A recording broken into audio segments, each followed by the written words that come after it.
Many loves. Good afternoon for some of you. For me, anyway, right? Um, we are gonna do a joint show today. And this is not what the show is supposed to say either. Let me fix this. Uh,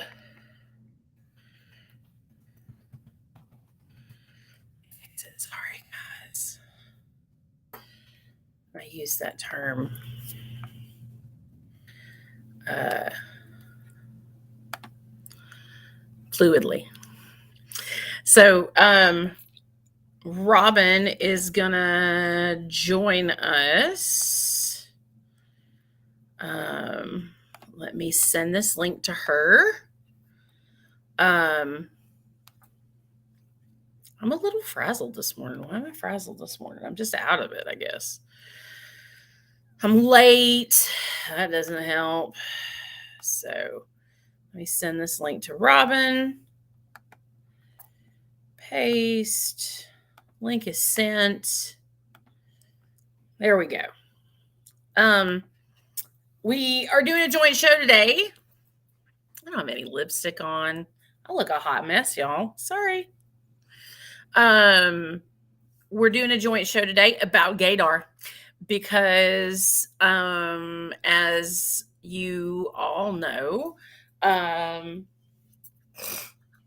Robin and I do shows based on what you all want to talk about and stuff that happens in our lives. And we had an incredible discussion come up about this over the weekend. And we thought it would be good to share with you all. If I can get my computer to work.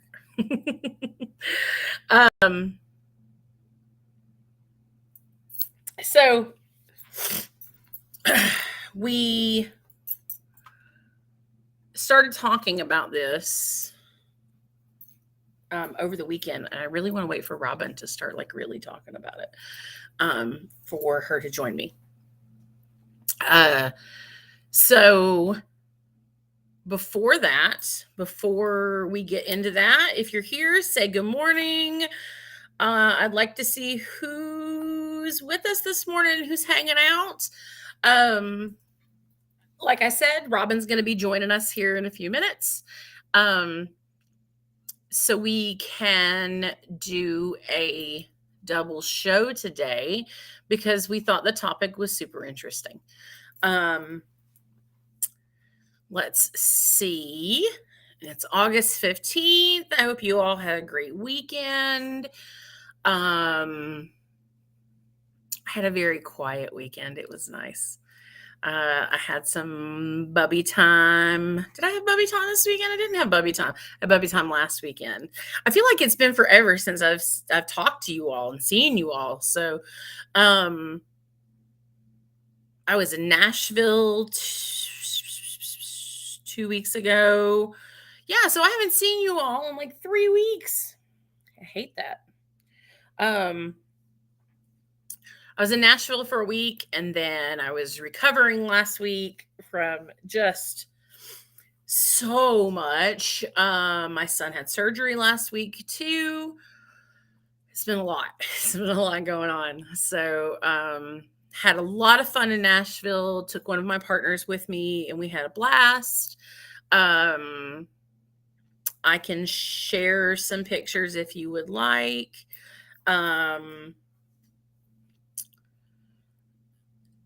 I mean, I can't do it now because that would require me to be tech savvy, and then I can't do that. So, I don't know what's taking Robin so long. Where is she?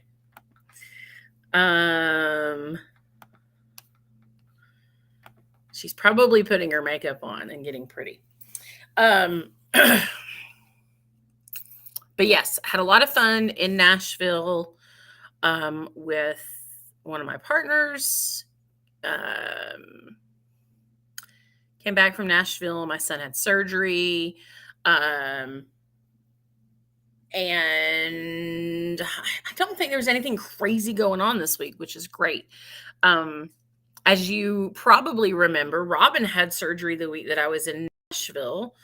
And then she wasn't on last week either. So it's been 3 weeks since you've seen her too. So we're really excited to come together today and do the show. Let's see. Let's talk. Okay. We can talk one condoms real quick while we're waiting on Robin. One condoms. Go to onecondoms.com. Go to onecondoms.com to get 15% off your custom size condom order. Prior to doing that, go to myonecondoms.com, download a fit kit that will allow you to measure your junk so you can actually get a condom that fits. So you won't get these condoms. These condoms only come when we do giveaways, which we should do. We should do a giveaway today. We'll see what Robin's got in store. But they come in 60 different sizes, these condoms. Your junk will fit one of those sizes. You just got to figure out which size it is. So download the fit kit, measure your junk, and then order some condoms that actually fit, and it will change your sex life, I promise. So do that.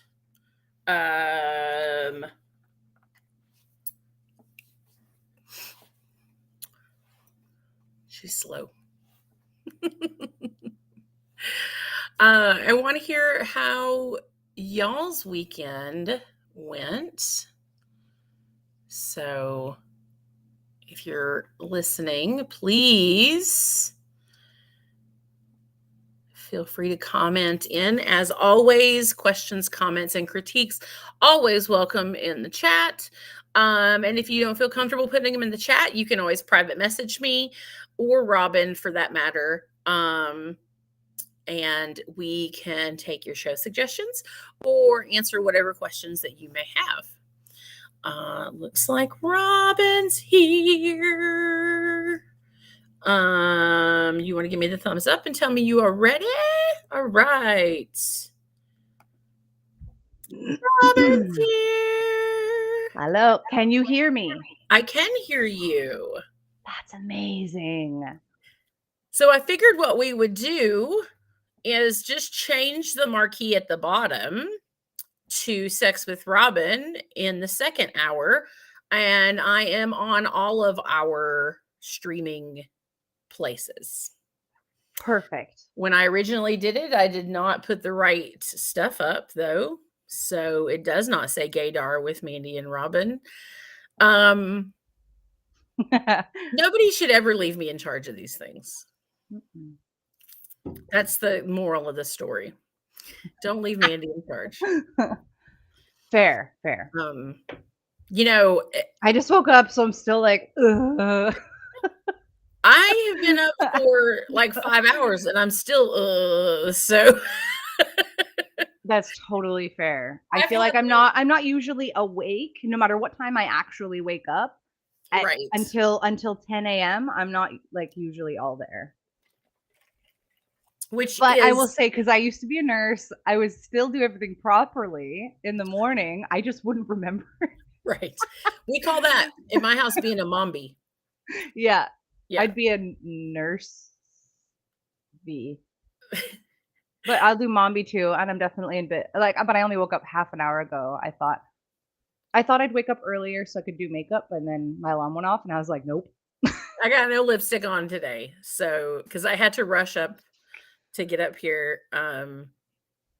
You still look great. Most of you know that I have a 9 to 5 day job too. So I actually share my lunch hour on Mondays with you all. It's my lunch hour too. So sometimes I've got meetings like before or after, and so I have to rush. But like for the first probably 15 minutes of our second hour, I've got a dip. So we can have a bathroom break. Right. We'll have a bathroom break. We can take questions, whatever you want to do. You Yeah. You can play your little video, you could do a dance. It doesn't matter. I'm not quite able to dance without like, I can only dance from my chest up. So I was gonna say, I could dance like this. so how are you That's still dance. recovering from surgery? Oh, thanks. So yeah, for anyone who maybe isn't aware, I had a hysterectomy about tomorrow will be 2 weeks ago. I'm doing pretty good. Yeah. I use a lot of humor as a coping mechanism, so I make a lot of jokes, and that makes me feel a lot better. I've talked to my therapist about it, and she's like, "That's fine." So we've talked about what scenarios actually that could be an interesting topic that I might want to bring like a therapist on.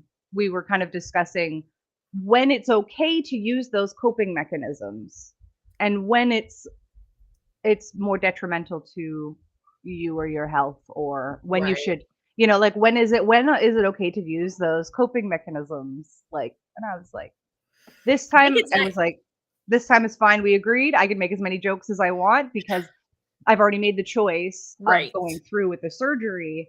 And so I'm just trying to make it easier on myself. And I think that's the difference. Like, I think you can use those coping mechanisms as long as you're actually coping while Right. you're using them, as opposed to like, like putting it out of your head and not dealing Not with facing it, it. Yeah. not facing it, right. Yeah.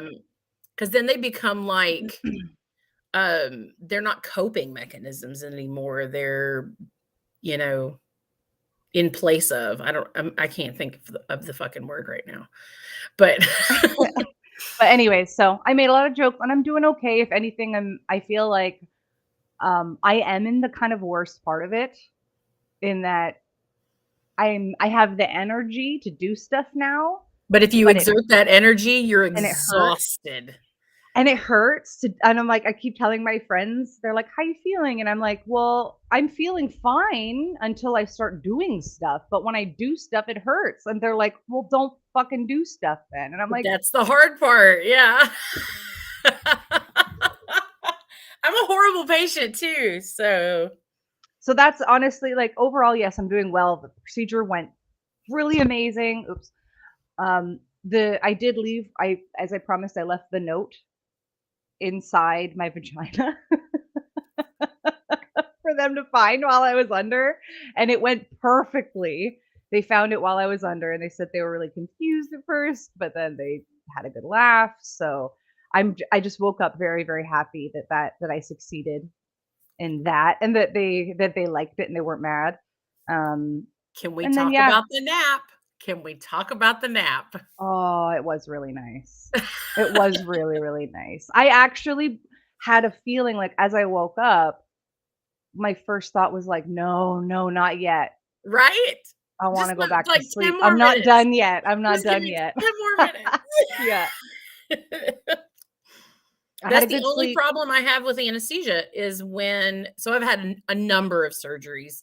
Um, I have, I've had a lot of problems with my uterus, throughout the years, and I've had multiple ankle surgeries.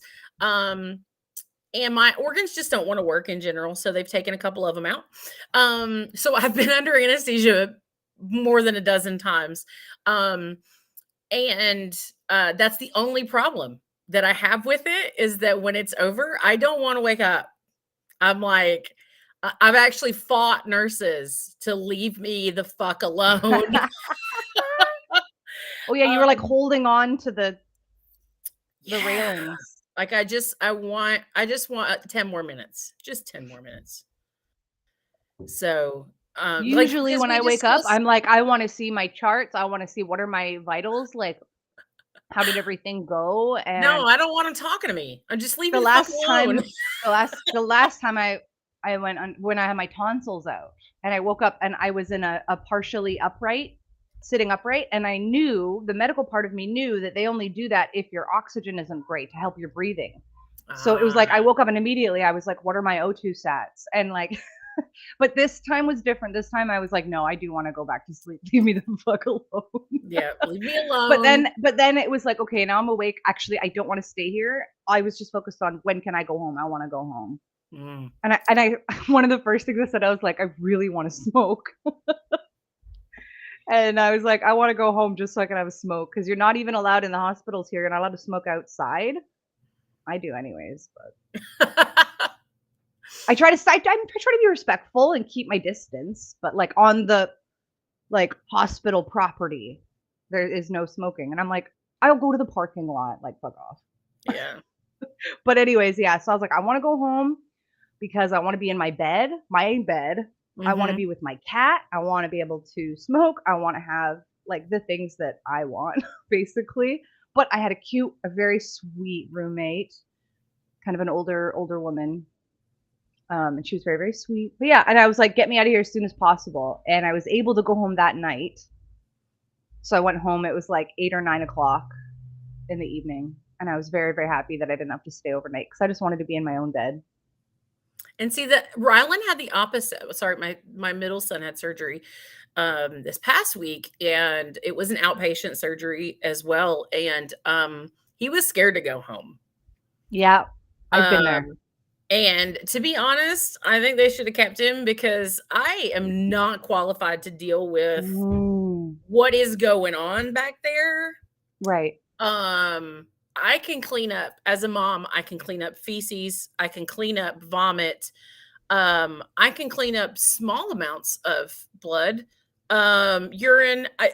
I've cleaned up a lot of weird shit being a mom for 26 years. No, I'm not equipped to deal with what's going on back there. Um, Call me after. Call me yeah, after, I'll help you. it's so much blood and they had to leave it open. So yeah, yep, yep, yep, yep. This is not safe. Like, I don't No, think that my house, like my house is not dirty, y'all. Like, it's clean, but I don't think it's clean enough to have this open. it's Like, I okay. don't. This is not a sterile environment. I'm It's walking okay. around with like gloves on. Like, it just is. I don't think it's safe. I'm just saying he may contract staph. It's okay. I don't like it. I know you it's okay not to like it, Mandy, it's okay. It's okay not to uh like it, that but it's and okay. I have anxiety and deal with like a lot of weird shit up in my head, man, and have definitely had to walk away from the wound a couple times to like collect Oh, myself. I wanna see it. Oh, I can send you a picture of what O it looked like last night. only if he's okay with it, but yeah, if you want my help, I you can call me, and Okay. I'm willing to tell you how to answer some questions or I at whatever. least don't have to pack it. That's the best. Oh, I love doing wound care, it's fun. It's so gross. It is really gross. It's so gross, I love it. He this morning saw it for the first time, like, Oh, how did he do with that? because I took a pic not well. Aw, I was the same poor way guy. with, like, my ankle surgeries. I couldn't look at it when we were at the doctor and they were because they changed my dressing and stuff at the doctor, and, like, I had a drainage tube at one point. I couldn't look at any of it while we were at the doctor's office. My partner took pictures, Mhm. and then once they had me all wrapped back up, I could look at the pictures because then it Right. wasn't me. It Yeah. was I could separate it. I will admit that, I'm the same kind of way. If I had a really deep wound like that, Yeah. I might struggle seeing it while it was still a wound. You know what I Yeah. mean? Because as a the medical side of me, everything is always kind of separated from yourself. Mhm. And that's Well, why it's one of just the a reasons I picture make of such a somebody horrible else's. patient, Yeah.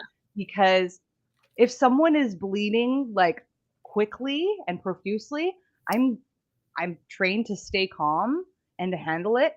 If I'm bleeding profusely, totally different story. And I am not trained to be calm and handle it. And Wednesday night, when I had to remove his packing, he was bleeding profuse. Yeah, yeah. So much blood. Was not prepared for that. Yeah, it was not okay. Hugs. Definitely. We went through like again, not prepared for this, so toilet paper is my answer to absorb what is We went through a half a roll of toilet paper.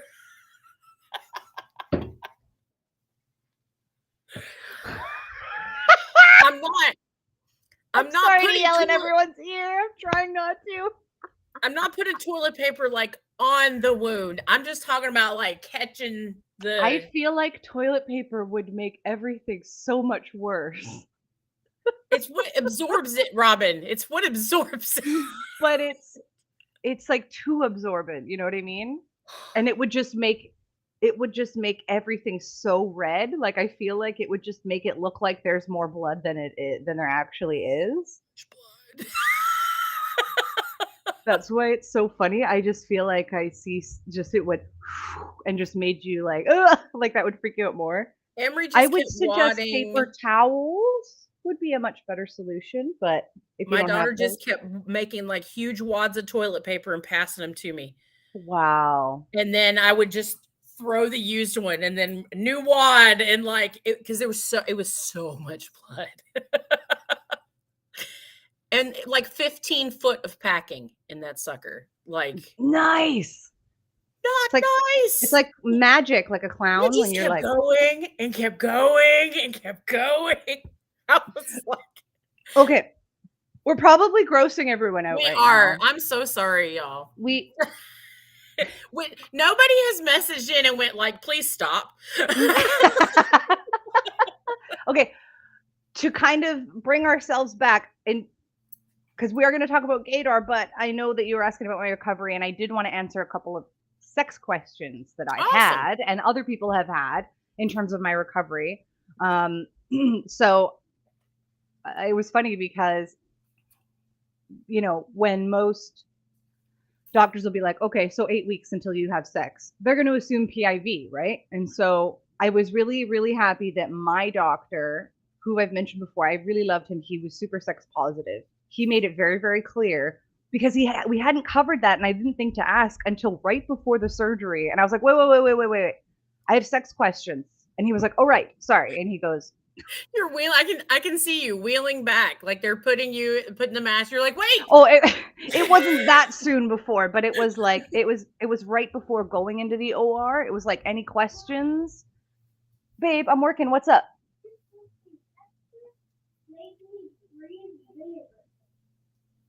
Well, put the vinegar away and respect each other's boundaries. Dexter said it was water, but I knew the tape was water. Oh, he pranked you. What a goober. That wasn't nice. Did you tell him you didn't like that? No. Okay, go tell him that you didn't like that. And I want you to respect each other's boundaries. And let me work. Where was I? Oh yeah, okay. So he said any kind of penetration, 8 weeks. And I was like, and then he said, he did this motion. He was like, anything on the outside, 2 weeks. And I was really happy he confirmed because I was about to ask, and he said orgasms, 2 weeks. So today is 2 weeks. Tomorrow's 2 weeks. But tomorrow's 2 weeks. I kind of cheated already. Did it hurt? I know.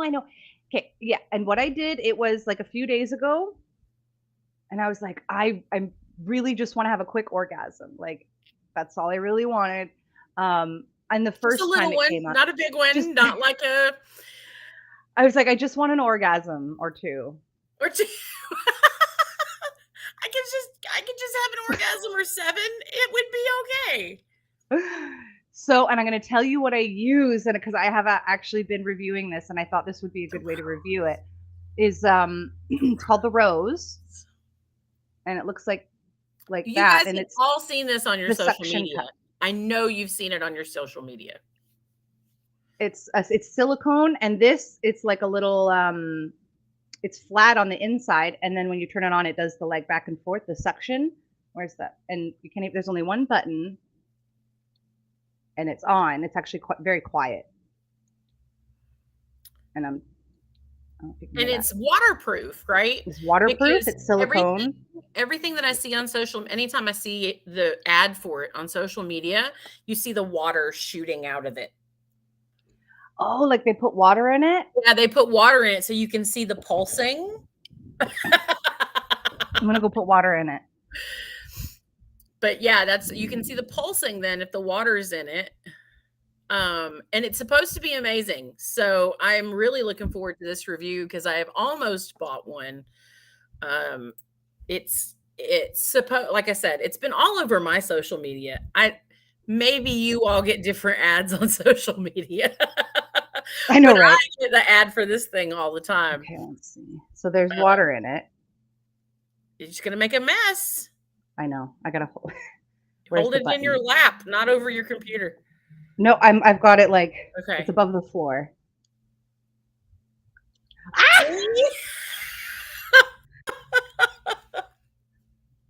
And then I turn it up. Oh, it's mostly all gone now. Just shot out the first time. That's pretty cool. Yeah. So, but anyways, yeah, that's cool. Okay, I actually really like it. So overall, I did cheat. I had one. It was really very little orgasm, and that's what I was going to ask you. Was did it give you the same strong orgasm that the Satisfier does? Well, I'll tell you, because I ended up having 2 orgasms. The first one, and I was like breathing, like doing a lot of like I was trying to make it as gentle as an orgasm as possible. Because you're like scared. You're scared. I was very scared, so I was trying to kind of hold back. And so it was a gentle orgasm. It wasn't super satisfying, but I was like, okay, that was nice. And then I was like, okay, but now I kind of want more. So I'll go for one more. And then I'll go to sleep. And then I pressed it again, like, because the first time is what I had it on. I had it on its lowest setting. Right. And then I was like, I'm going to just turn it up just one more. It's me. I'm like, all right, I'll just turn it up just a little bit more and I'll have one more orgasm. And I turned it up a little bit more. And then it was like, bam! And it just, it was an orgasm. I'm like, hey, I have to start this nicely. And then it felt so good that I just stopped caring. And it was a really intense orgasm. And afterwards, you had to take a pain pill? No, afterwards, it was weird. Afterwards, I was immediately like, I was scared. My brain went to like, is my vagina still there? Like, did I prolapse? Or like, I was scared that I went inside out or something like that. It wasn't a rational thought. It wasn't necessarily a rational fear, but I was like, I just need to make sure everything's okay. And I just did a quick, and I was like, okay, my vagina is still there. It's still good. And then I was so relaxed. I just immediately just passed right out and went to sleep. So and that was a little achy. I noticed it was just a little achy. It wasn't too bad. To clarify, Robin had a endoscopic hysterectomy, which is the least invasive. They go in laparoscopic, sorry, not endoscopic, but they go in with, like lasers and little wands. What do you call those things? Why are you the one explaining this? I've had endoscopic surgery as well. Or I've had laparoscopic surgery too. You keep explaining. I like this. And then they sever everything and then they yank it out your hoo-ha. So and then they cut around my cervix and my vagina. They cut around the cervix, and then they made 4 incisions in my belly to give light and inflate the belly a little bit, and so they can see what they're doing. But the procedure itself, they took everything through the vagina and then sew up the vagina. So I do not have a cervix. I do not have a cervical cap, and they just sewed it closed. Right. And you just get a little flesh pocket. So, yeah, my hot pocket. But so my hysterectomy was very different. I was cut open for my hysterectomy because there was so much scar tissue with mine, and because my uterus was so enlarged, they were not able to remove it that way. So they cut me open like I had a C-section. So my recovery was very different. I could not have an orgasm for like 6 weeks because the muscles being right. So, and it hurt tremendously. the first couple times. That's where most of my pain is, the stomach, just from but they The weren't cutting muscles through being muscle in sore. my case. In your case, they were cutting through muscle, Right. and that takes that's really painful, and it takes a long time to recover from that. I would say that it's the same as having like a C-section, the recovery of having a C-section. For your case, yeah. Yeah, for my case. Whereas for Robin's, it wasn't as what's the word? Invasive, yeah. So it's not as invasive, but I still have to wait. I still can't lift anything heavier than 15 pounds for like at least 6 to 8 weeks. Yeah. Because there's still some scarring. There's still some. It hurts. Yeah. What is this? But I'm so happy. I can't wait to not have my period. It's great. It's great. And you should already, like, you shouldn't be bleeding at all. I'm not. Yeah. I would say that's the biggest difference between the hysterectomy and the C-section. Was with the C-section, I bled for like 3 or 4 weeks. Oh yeah. And then, but with the hysterectomy, it was like the next day it was gone. So yep. I spotted a little bit, I think, just from the I spotted stitches. a little bit, and they just wanted to make sure that it was not pee that was bloody. Because the first time I peed, I was like, there's a little bit of blood here, but I am pretty sure that's not from my bladder. Right. And the nurse was like, yeah, I doubt it. And she's like, do you want me to check just in case? I'm like, well, I might as well check just in case. And she quickly like, yeah, we're good. And we've gone back to gross again. Sorry. Okay. So I was trying to give a review on this. I highly recommend it. It is from Adam and Eve. Eve's Ravishing Rose Clit Pleaser is what they call it. It's the rose, y'all. It's the rose, y'all. And it is actually, I feel like I want to pull it up because I remember seeing it very, very reasonably priced. And also actually, you know what I'm going to do? Whether you use mine or Robin's, I believe you can use the code on this one. Yes, you can. At least I when I checked, but I'll check again. You know what I'm going to do, Mandee? Oh, you know what? I can't. Never mind. I was going to screen share, but you're hosting. Yeah. Look, I will put. So we'll talk I'll about it send again. you the link. We'll talk about it again in the next hour, so we can put Robin's link up. Also, they have a pink one now. Oh, is that one not pink? This one I have is red. Oh, it looked like fuchsia. Oh, it's red. It's like a light red, I guess. Okay. I don't know. So go order it. Robin says it's amazing. Everything that I've heard says it's amazing. It's well priced too. Yeah, and it's great priced. You can use the promo code on it. Use MLLH or SWR, whichever. Both of them work, and we'll give you the same amount off. So 50% half off, and free shipping in US and Canada. And Canada doesn't usually get free shipping from the States. There's some free little bonus add-ons too that our codes give you.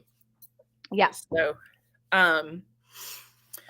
okay, so GAYDAR. Oh my God. Okay. Mandee called me yesterday. I was slightly impaired. We'll say that. When I talked to Robin, but I have the best conversations when I am impaired. It's really hard for me to remember questions though when when I am impaired. We're going to use that word. Okay. So I don't even remember how we started this conversation over the weekend.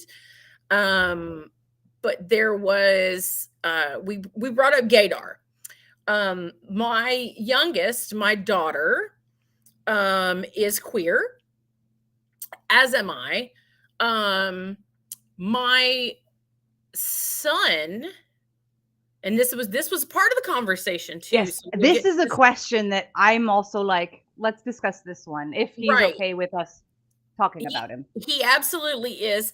he thought about coming on to the show today, but he has a lot of schoolwork to catch up on, so he is not gonna.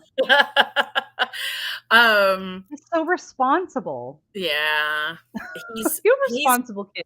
He's been out of school for a week with his surgery. So,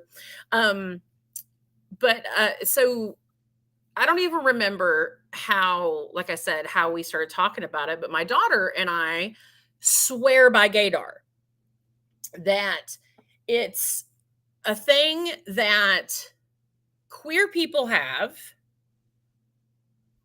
Can you not have GAYDAR if you're straight then? I think that you don't either have it as well or you don't have it at all if you're straight. Okay. I'm on the side of, but we'll get into that. I'm on the side that is not a real thing. It's a whole, the thought process for my daughter and I was it takes one to know one. Okay. But that is a real lived experience of a lot of queer and trans folk, where especially, and I've seen this amongst a lot of my like trans chosen family, where, because hey, if you're with me and for whatever reason you have issues with going to the washroom in public, I'm right here, tell me exactly what you need, unless you don't want to tell me, and I'll just go with you. Right. Because some people have a certain, I dated somebody who was like, usually I will walk behind them and let them go in first and then come in being like, anyone have any issues kind of thing. But they were like, no, I'd like you to go in first. So anyways, going into the washroom, they'll see somebody who's appears or they read as trans, and there's almost like an eye contact thing too. I discovered as I was more queer present. So anyways, anyone have any issues going to the washroom, I'll go with you. And what was I saying? Oh, the lesbian nod is something I discovered as I became in my presentation a lot more queer. Like I was getting read more queer, and I started noticing femmes or like people that read as women that give me a little nod, and then a friend of mine's like, "You got the lesbian nod," and I'm like, "What?" And it's a real thing. They just give you a little nod, and it's like, "Oh, hey, I'm gay too. I'm not a lesbian. I don't identify as such," but that is the term that they call it, the lesbian nod. And so that might imply gaydar. I don't see that as gaydar. I think if you are seeing something that you read, that might be either a stereotype or it just might be something that if they have if they have a lot of accessories, they have some kind of tell. I don't think there's a sense. I don't think you can sense it in somebody. There are tells or stereotypical things that people are looking for. And what my daughter and I think is that there is some type of energy, that you have a matching energy of some sort. What is that noise? There's someone honking outside my house. The fuck is going on? Oh, you know what? Shit, the kids have the keys. The kids! Keys. Monsters! Oh, they're making the cart honk. Yeah. Okay, children. Oh, they better not be in there. Oh my God, I think they're in the van.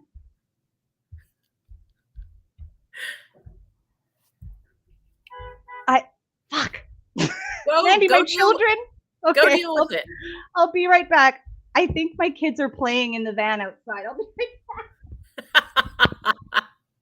There's never a dull moment with Robin and I.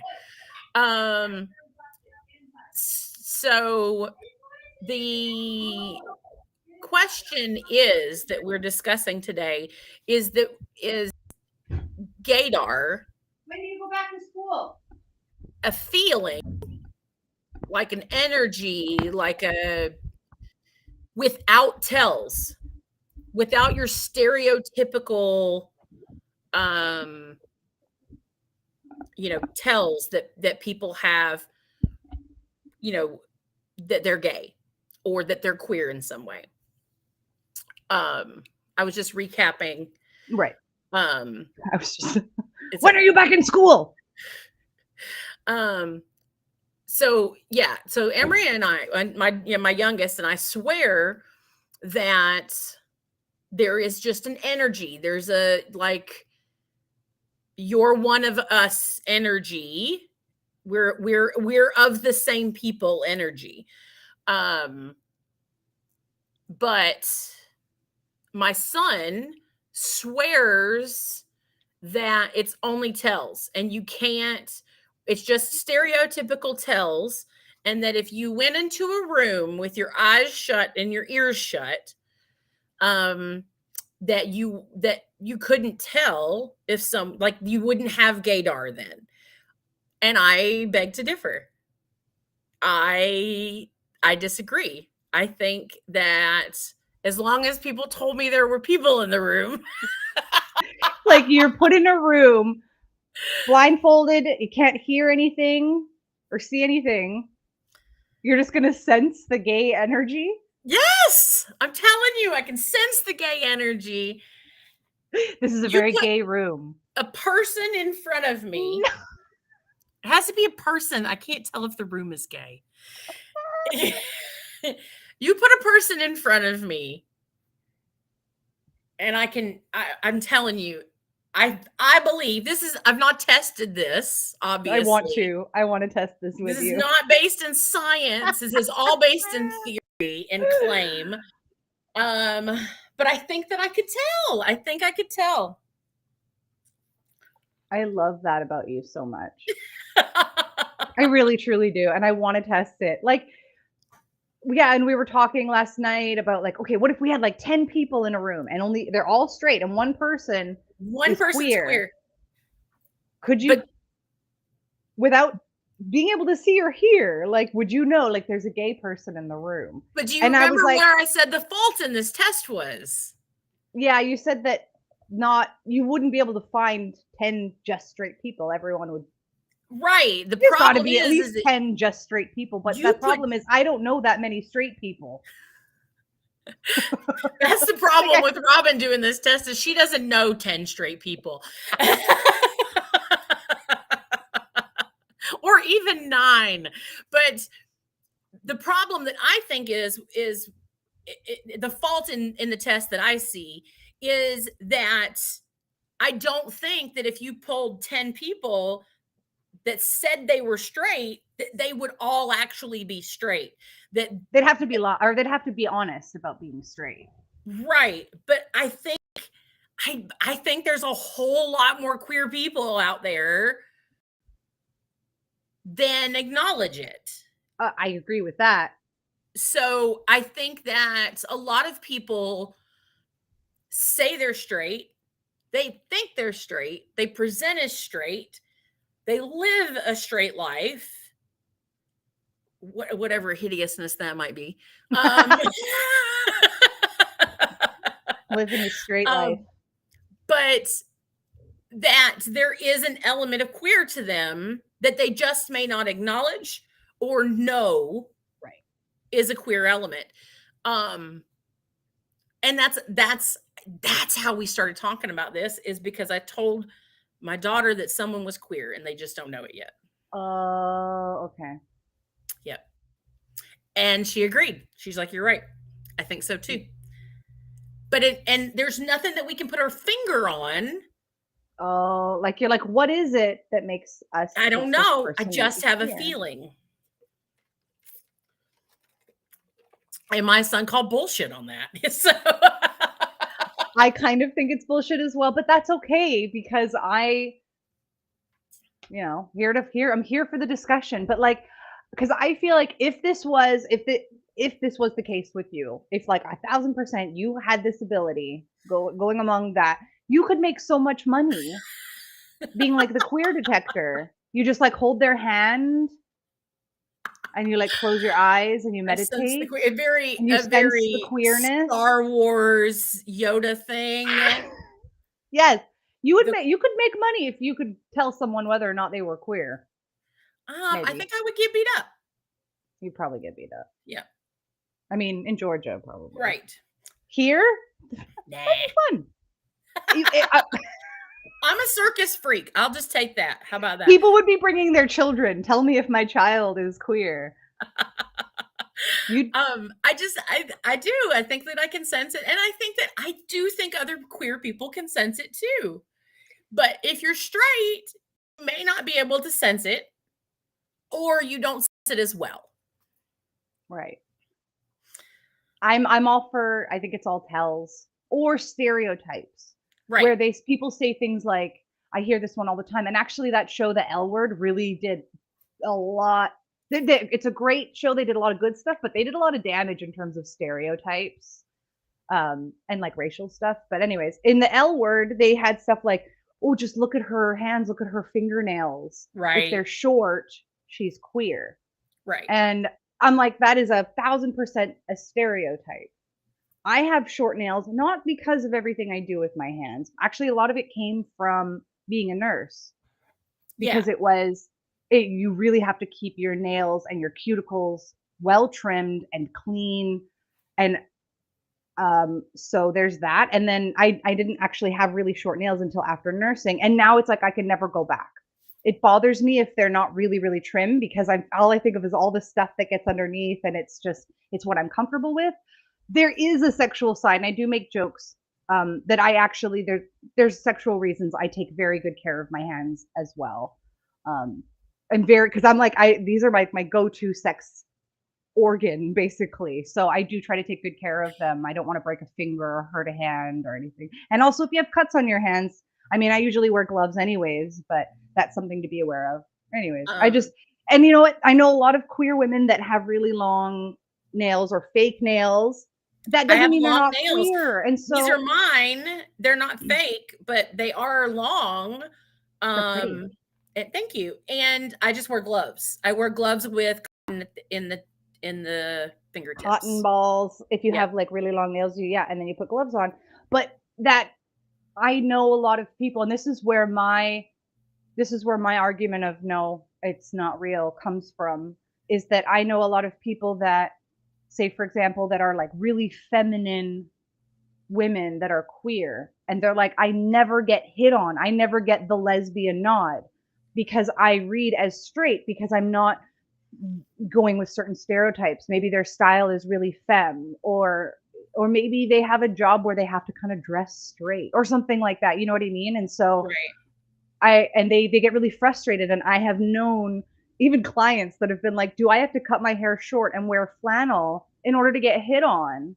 Because everyone assumes I'm straight. But so then I would counter that with, their gaydar may go off. Hey, I think that this woman is queer in some way, but she may not know that yet. Mm-hmm. And then the same with, or she may not accept it yet. You know what I mean? Right. Maybe. I don't know. You don't get hit on because you don't. I think if the tells are there, or your stereotypical tells are there, then you're showing it off. There are things I do intentionally sometimes to look gayer. There are things I do intentionally to look straighter. But some people are not comfortable. They're not comfortable enough in their queerness to have those tells. Completely disagree. Really? I know someone who's incredibly queer, loves it, and is just super femme. That's just the style she is. She loves everything pink and fluffy and sparkly, and she's super fucking queer. And she's out and she's going to things, but she's like, in the normal world, people think I'm straight. And she is queer as fuck, but she basically dresses like a Spice Girl / Dolly Parton / drag queens. She dresses like a drag queen, but as a femme presenting person. I feel like I know who you're talking about. A lot of people are going to know, but I've known a couple others that just kind of look straight, but no, this one, I'm the particularly femme one, very, very queer, but gets frustrated that no one's hitting on her because she's femme. At least that's the theory. But if it's the person that I think you're talking about, I definitely can sense the gay. Like, yeah, I know. I'm like, she dresses like a drag queen. but I get, but like, I don't know. It's, I don't know. I don't know how to describe it. It's just a sense. Yeah. So yeah, I want to know where are the comments? I need this. No, where is everyone at? You guys, we want to know if you agree with GAYDAR being like a sixth sense or a seventh sense, or if it's just tells. Yeah. There's so many people watching today. We've had so many viewers. Do you believe GAYDAR is real? And you know what? I'm telling you this right now. I don't get angry. I do, but not in this context. It is my job to hear, and I've heard some things said in a workshop or online where I'm like, if that was IRL, I might have, even then, it's not in my nature. It's part of my job. I'm not going to get like, you're the worst person and you're homophobic and no, I'm not going to do that. I'm here to be like, give me your real thoughts, ask real questions, and I'm not going to shoot you down. For me, it's my job to have that emotional energy and labor, and I'm okay with it. I'm pretty chill. One of the reasons I call Robin about stuff is because I know that I don't get angry. I don't make you feel Robin's like never said, "Baby, that's the dumbest shit I've ever heard." And I can come up with some dumb shit. So I'm not going to tell you you're dumb or shitty for having a question ever. I think questions are good. I think you need to make sure you're going to the right person for questions, right? Like, because some people don't have that emotional labor to answer that. And I'm like, this is why I do this as my job, because I want to be a person that people can come and ask questions and not be scared to ask questions. So tell me, do you believe GAYDAR is real? We know that there have been studies, and I'm actually starting to pull up. Right. My son actually went and did some research after we had the discussion originally. And he said that there were studies done that debunk the fact that there is GAYDAR, without tells, of course. Yeah. We're talking about GAYDAR in like a sixth or seventh sense, not in a you see something stereotypical about someone that is gay or queer and assume that they're gay or queer. Then we'll talk about the research first, and then we'll go on to the additional question that we talked about last night that was just mind-blowing. And I will let you know that in this question, Robin and I do not have the answer for this. We don't know. Okay. There's an article, and of course you have to be careful of articles online. Everything you read online is true. That's what Fox News says. Well, yeah, I know. I imagine it would be much, much different today. When I went to school, that was like early 2000s was my post-secondary education. And there was definitely talks, because Wikipedia was just kind of a thing. You could not use Wiki as a source.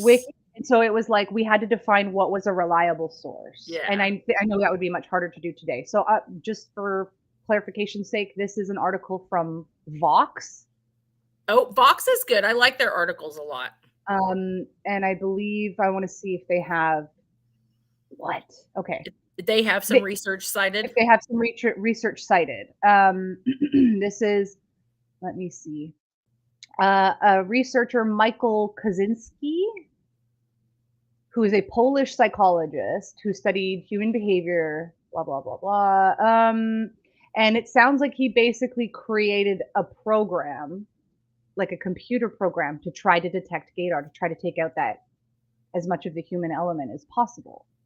But it says, quote, when choosing between a pair of photos, the resulting program accurately identified a gay man 81% of the time and a gay woman 71% of the time. The researchers also asked humans to do the same task, and humans fared worse, guessing correctly 54 to 61% of the time. So Polish computers do not have better GAYDAR than people. And it was, it said that it did have better GAYDAR than a person, but it was based on its decision on differences in facial structure. But is that tells? Is that They suggested this finding was in line with the prenatal hormone theory of sexual orientation, which suggests our sexuality is in part determined by hormone exposure in the womb.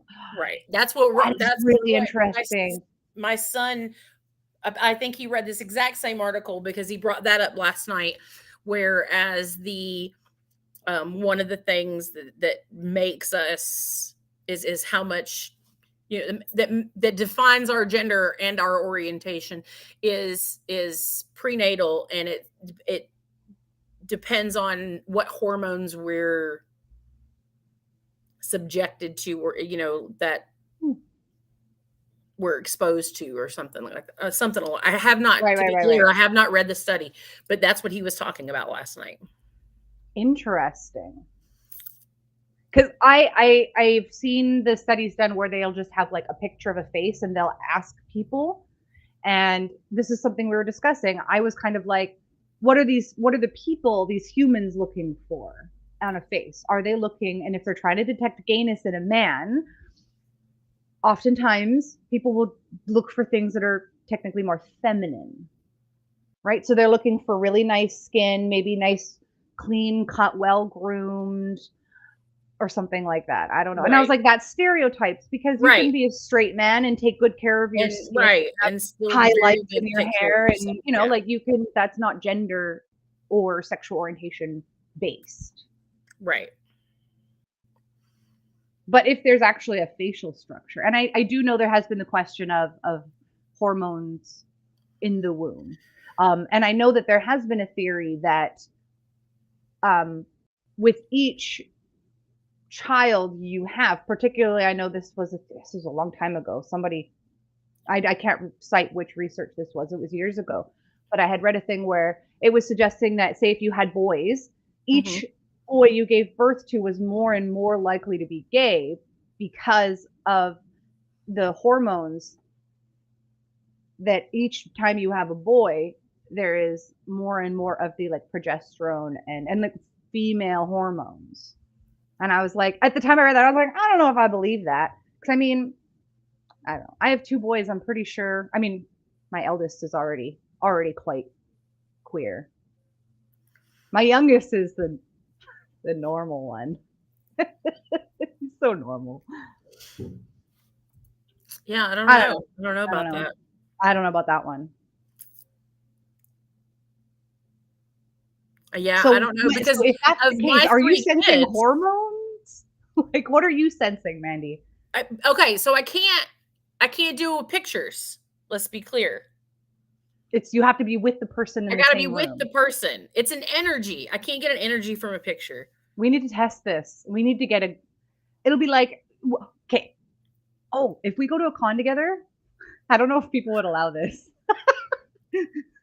Like, but it would be like, donate $1 for something, and you can just hold their hand and try to guess if they're gay. Guess if you're gay for $1, and it can go to charity or something. So I know the cons that we go to.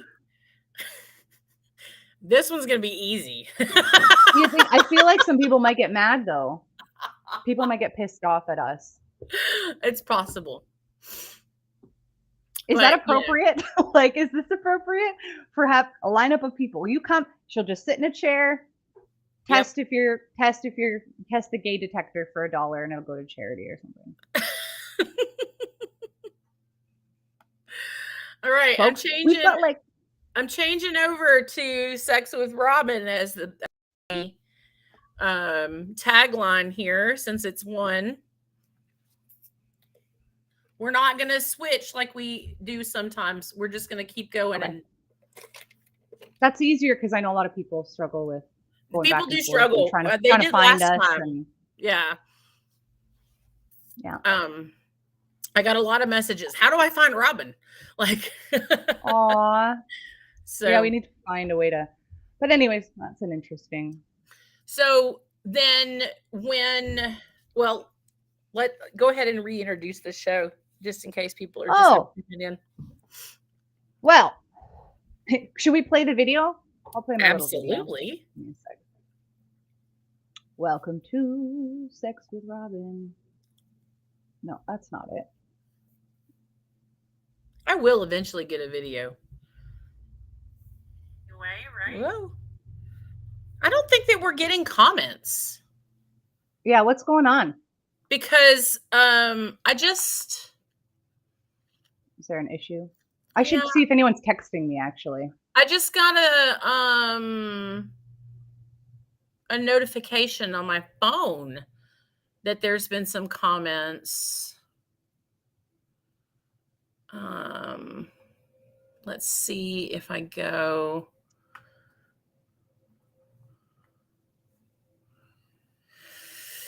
to the group here. Oh, wow. We have 15 comments. And for some reason, they're not coming through. I'm so sorry, y'all. I'm going to look at them real quick if I can. Oh, why is that happening? That's weird. Sean says that he loves your glasses. Oh, thank you. Ben says that he leans more towards tells, but he's more science-based. Sean says he thinks it's a mixture of both. Yeah. Yes. Can you check when the boys are here? I will check. Okay. Thank you. Okay, here we go. Now I've got them all pulled You got more comments? That's weird that they're not popping up for you. I know. I'm so sorry, y'all. I've got them on the screen now, though. So we've got all kind of people with us. We've got David Merrill with us. Good morning, Mandee. Good morning, everyone. West Coast Mandy's on today. If you don't know about West Coast Mandee, there's another Mandee Conant out there, and she lives on the West Coast. Do you West Coast Mandee. That's West Coast Mandee. Yeah. So she found me on Facebook. It's what's crazy is we both have sisters with the same name too. I mean, it's eerie. She's engaged to a black man named Ryan. Fuck off. Dude, I swear to God, it's the weirdest shit.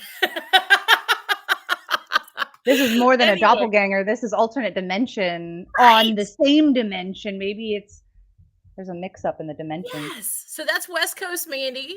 Good morning, West Coast Mandee. And these are all from like right Adventures at the beginning in the Mandeeverse. show. Adventures in the Mandeeverse. I know, right? The Mandeeverse. Grayson says good morning. Good morning. Deanna says good morning. Spent the weekend dismantling. David spent the weekend dismantling. I saw a comment pop up.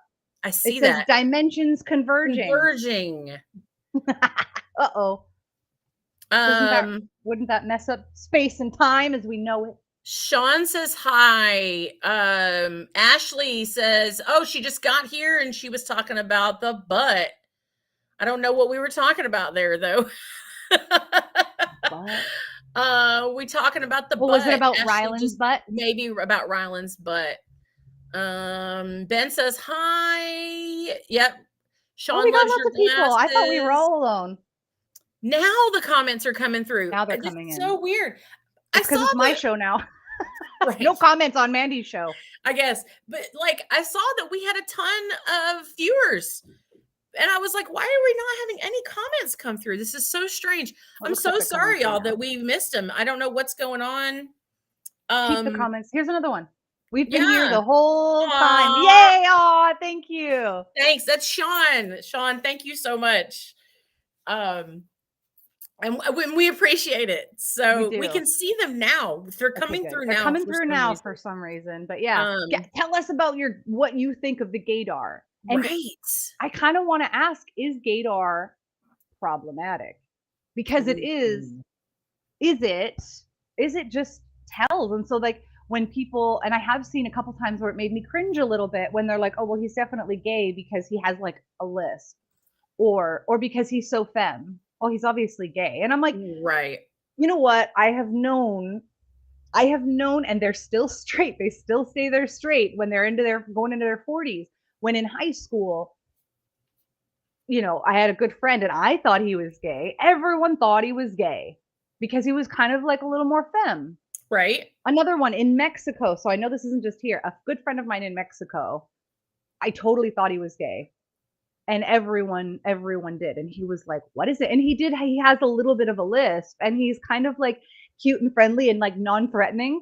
And it's like, that doesn't mean you're not, like, that is also problematic for straight men. I shouldn't say that. Poor straight men. But like, poor straight men.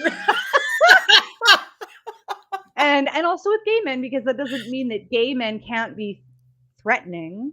Like, that they're always going to be super sweet and not threatening. We know that there are really freaky threatening gay men. And then on top of that, it doesn't mean that you have to be that pushing, intimidating, machismo kind of person in order to be a straight man. You can be femme and be a man. Like, if I'm not a femme person, I'm still a woman. I'm definitely queer. Sean says, is it problematic as long as your gaydar isn't based on stereotypes? No. The whole question is, what is gaydar based on? Is it a feeling, or is it based on tells and stereotypes? And I don't think it is. I personally don't think it is. I think it's an energy. I think it's an energy that I get from people that I can tell, you know. So does there need to be there doesn't need to be physical contact then? You can just tell, or would you? I might be able to talk on the phone to somebody and tell them. I don't know. I've never tried that. Ooh. But I don't know. I feel like I can tell. I don't feel any smarter than anybody else. Let me clarify that I'm not like my gaydar is better than yours kind of shit. And that's not it at all. I feel like I've always been able to tell. That's my question for those watching, the ones who've been here the whole time. Yay, thank you. Do you think you have gaydar? I think that's another good question. And this brings us to the second part, the question that we're really super interested in when we decided last night, because that's how we roll, that this was going to be our topic today. Yeah. Is I want to know if you feel like you have gaydar and what your sexual orientation is, how you identify. You don't have to share that if you don't want, but we don't want to out anyone or. So, okay. So Sean says, I kind of have it. As a straight man, I've never been hit on or accosted by a gay man ever. I don't know. Do gay men accost other people? What's the definition of accosted? That's a good word. But so the second part of the question is approach or address someone boldly or aggressively. Okay. So you've never been aggressively hit on by a man, or even gently hit on by a man. Lucky you. I know. What's that like?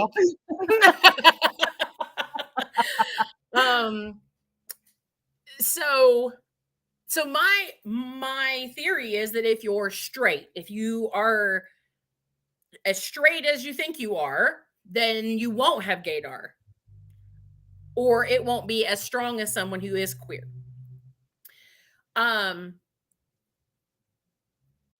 So I approached my son with this because he's the one that says the gaydars just tells.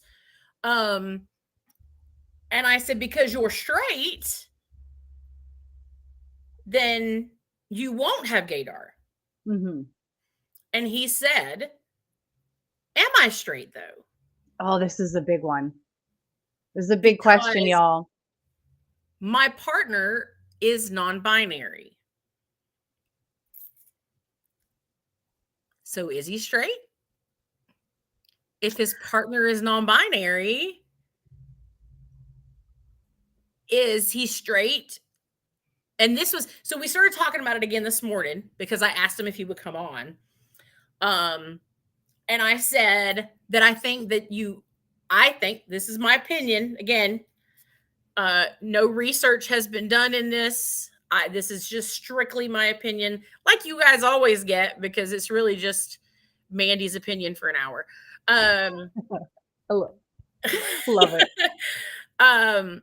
That because he is attracted to the feminine qualities that his partner has, or the things that make his partner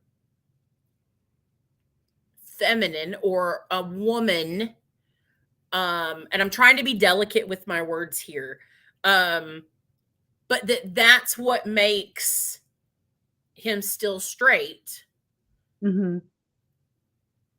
That it's the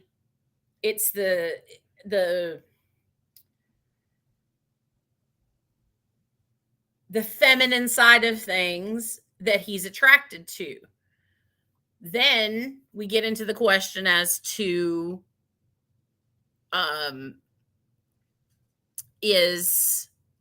does that mean that his partner is gender fluid or non-binary? And that's when Robin and I started discussing about whether non-binary is the opposite of gender fluid, or if it's inclusive of, because non-binary to me says that you are not on the binary spectrum. You reject if you're non-binary, you pretty much reject the binary system, or you feel that you don't belong in that binary system. And I think non-binary is a bit of an umbrella term.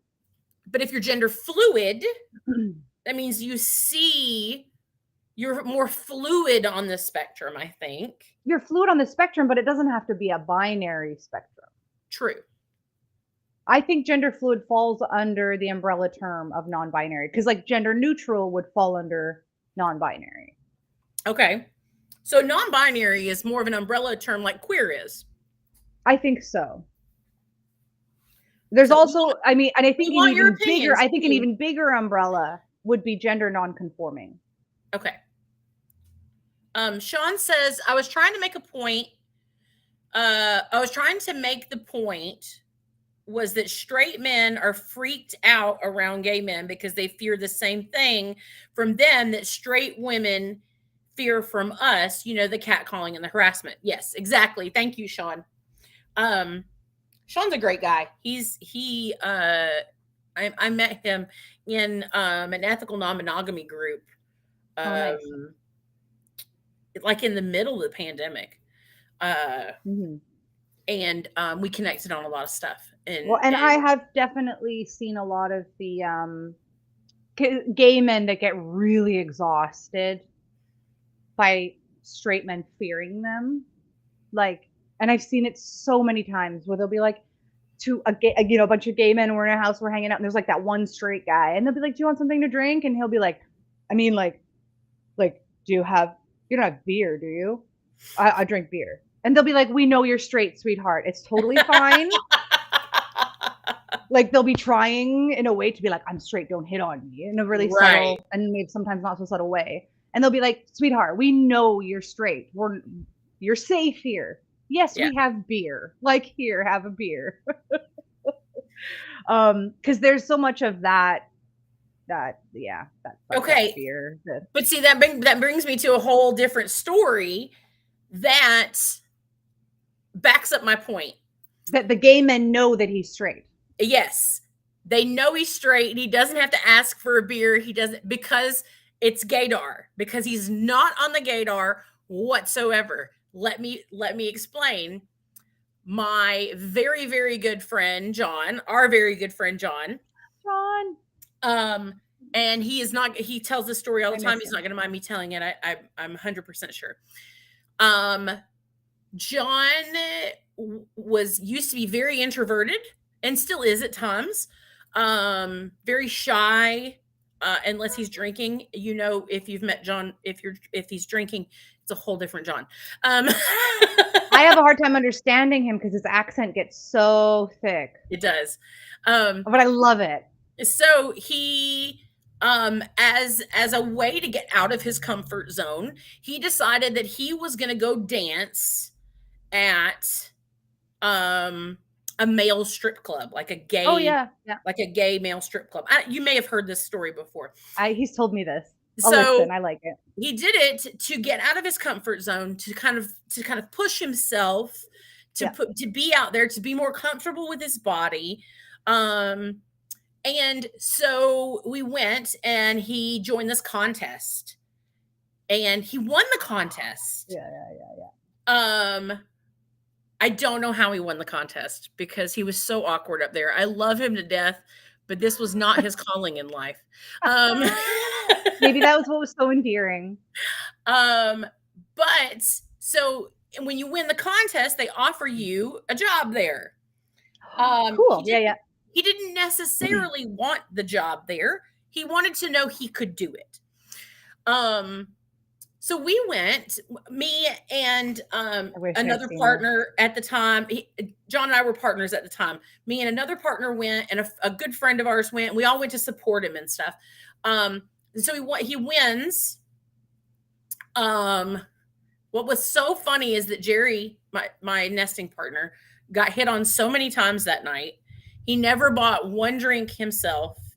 And it was so incredibly awesome to be in a bar and not be hit on for me. Right. Yeah. Yeah. Because again, of all the shit. Side note. But so he gets the job. He starts working there. And he's making no money. Oh, no. Oh, no. No money because the gay men there know he's not gay. Oi. Get out of the van. Get in the house, please. He tries to flirt. He tries to come on to the guys, to rub a leg here, you know, and to rub a shoulder there. He's just, they get them know inside. He's not gay.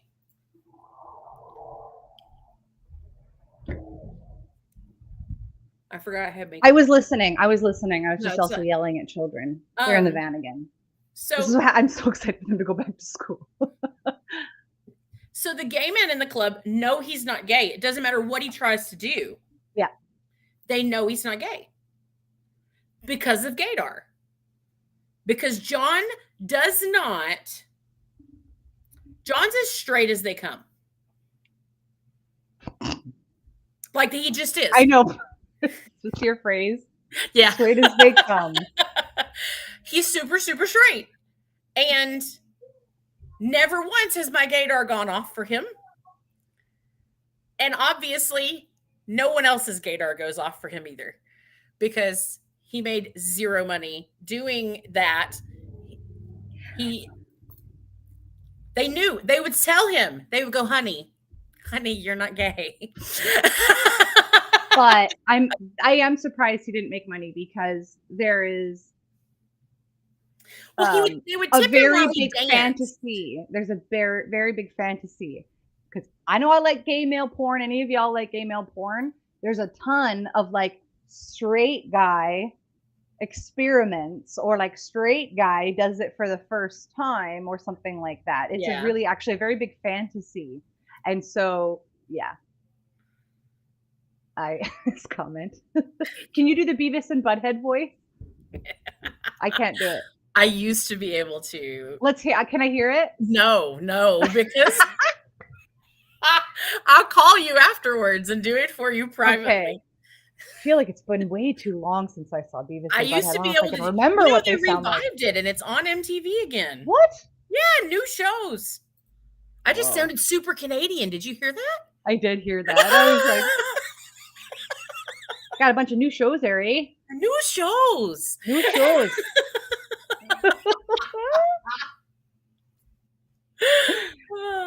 No, you cannot hear this, Sean. I'm not doing it.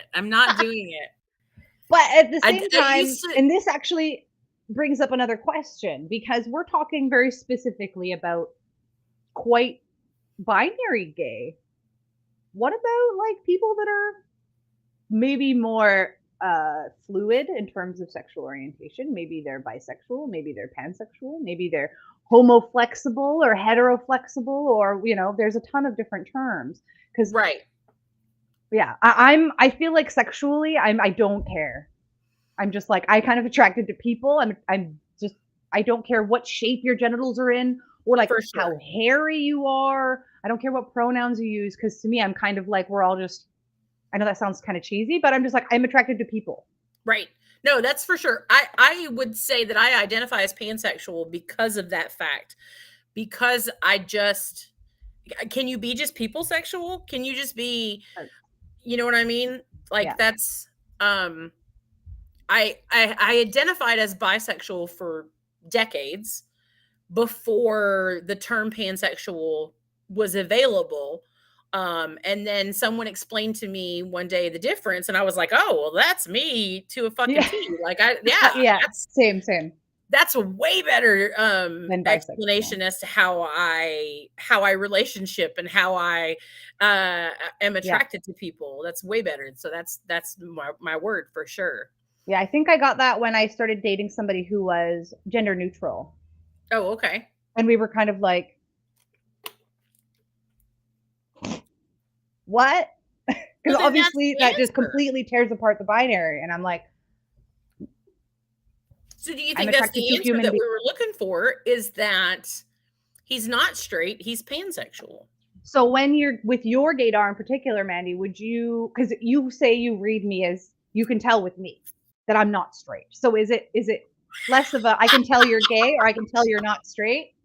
And I have so many questions about your ability. What if this person has never had any sexual experiences? Like, we're talking like maybe someone younger or someone who maybe hasn't explored. Would you still be able to tell? Yes, because the person that we were talking about over the weekend has not, in fact, had any type of sexual experiences with anyone other than themselves, right? You know? With any other genitals besides their own. And to be completely honest, I don't know that they've had a sexual experience with their own genitals. But I can still sense there is a level of queer to this person. A queerdar. Yes, it's just even if it's just a little bit, they are not as far on the spectrum as they think they are. And I'm not trying to be judgy, and I'm not, that's not the, yeah. I know that's not your intent. That's not my intent whatsoever. It's just. So how far though? Like babies? Could you hold a baby and be like, gay energy, baby? I've never held a baby and gotten gay energy. No.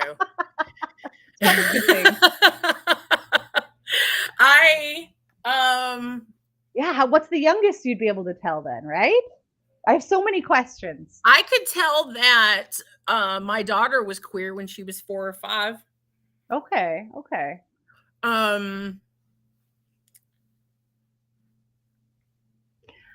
Because, and I will say this as a parent, I have had, especially with my eldest, who is,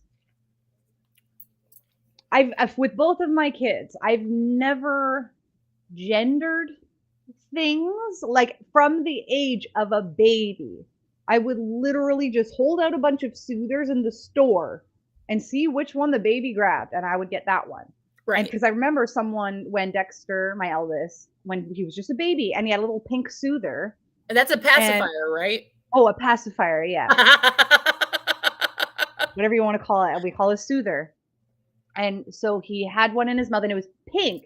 And another parent was like, "Oh, what a cute baby girl." And I was like, "Well, he's actually a boy." And she was like, "But he has a pink soother." And I was like, she's like, "Why is it pink?" And I was like, "Because I legit held out a bunch of packages of soothers just to see which one he would grab."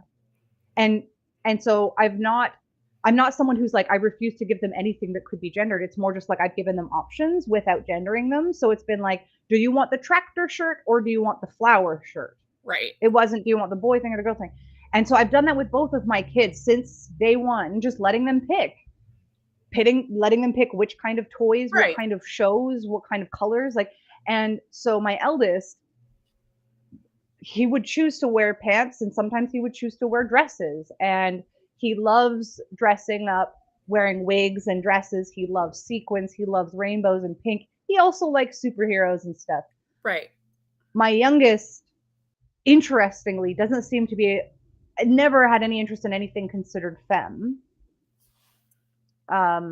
he's always liked blue and green. Yellow is his favorite color, and he loves cars and superheroes. And anyways, I've had a lot of people since the pink pacifier be like, your son's gonna be gay, right? Or your son's trans. And my response has always been this: it's not my job to know. I'm not going to try to be like, and there's a difference between being like, I bet you, I can sense, you could sense that your youngest was queer. And I'm like, I can pretty much sense it from my eldest, but I'm not going to try to figure it out. Yeah, no. And I'm not going to go, he's definitely going to be whatever. I'm like, that's not my job to know. It's my job to give him options and to show that I'm someone he can come to and tell these things, which he does. And then when he does, I follow up with, things like, because he has said some things before, and I'm like, well, which pronouns would you like, and do you want to do, what kind of name? And he says, I still like he, him, I still like Dexter, and we talk about it, and anytime, and he just says, I thank you, I'm glad I can tell you these things. And so I've always said, it's not my job to try to guess. It's just my job to support him. It's his job to figure that out. It's my job just to kind of give him the platform to explore. 100%.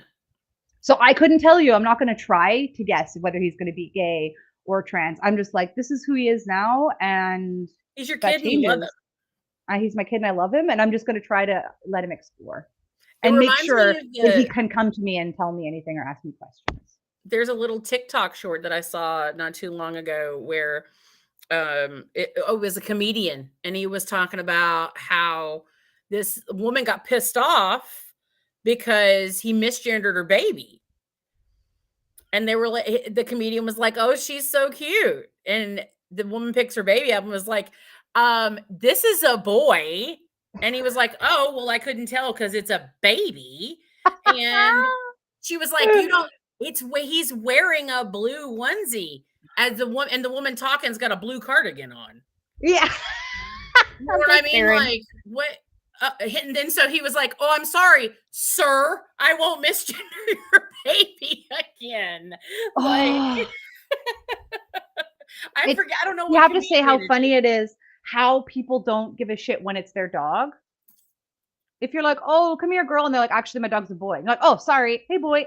Right. And it's like not a big deal. But with babies and humans, I don't know why that is. But I will tell you, with Dex, because he has a girlfriend. He has also admitted he has a total of 3 crushes.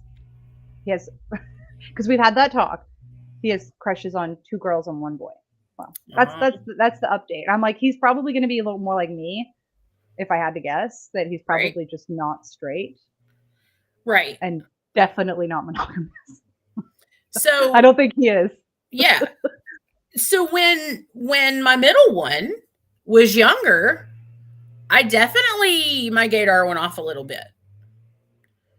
But he ended up like has only dated female identifying, femme identifying people until his current partner, who is non-binary. Yeah, that's a question. So I wanted to say I told you so.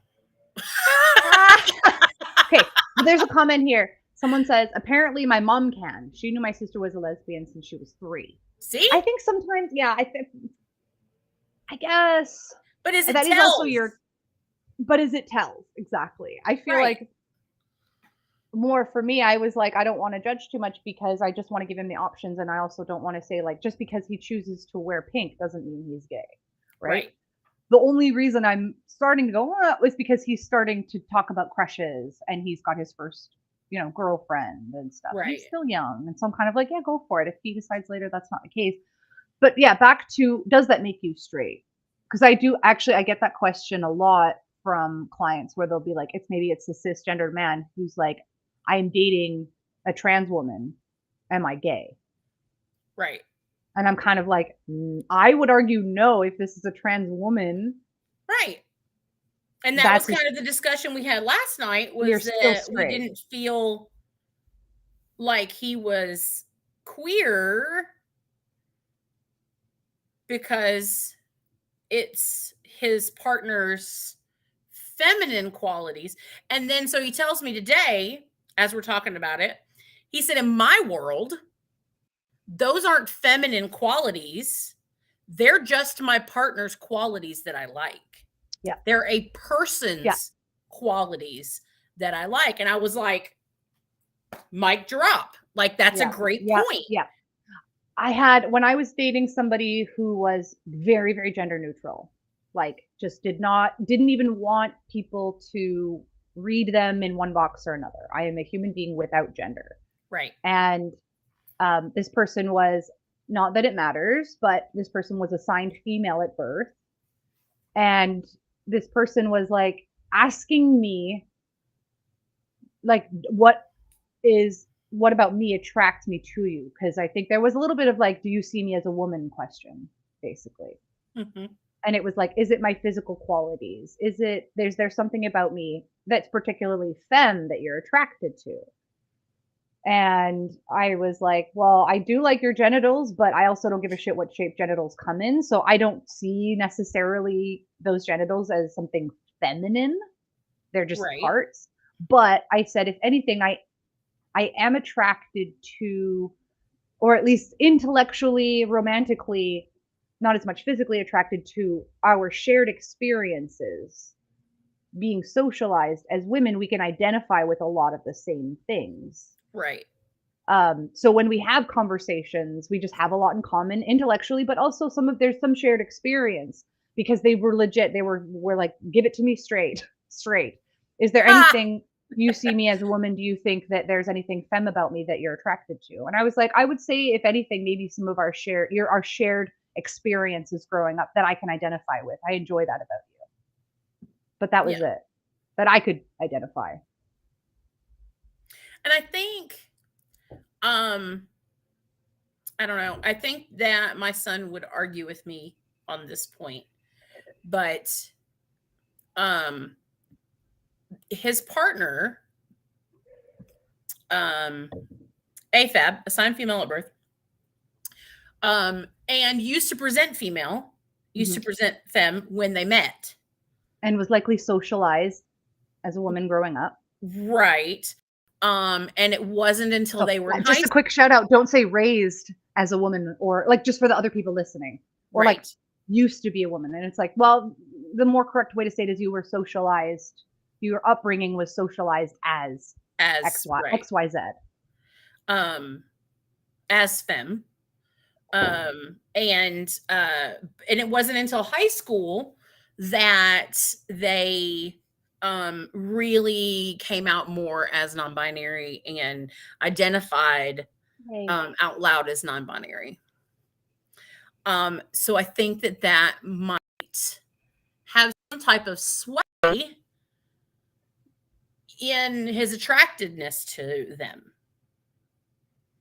Does that make sense? Yeah. So if you're in a queer relationship, can you be straight in a queer relationship? Right. That's basically the question. That's the question, is, can you be straight in a queer relationship? If your relationship is identified as queer, which someone in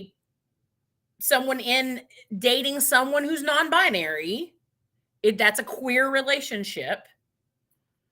We can safely say I'm dating a cis straight man currently. Right. I've got a couple partners, but I'm newly dating and everyone's like, what? A straight cis dude. It doesn't make you any less queer. But it's not a queer.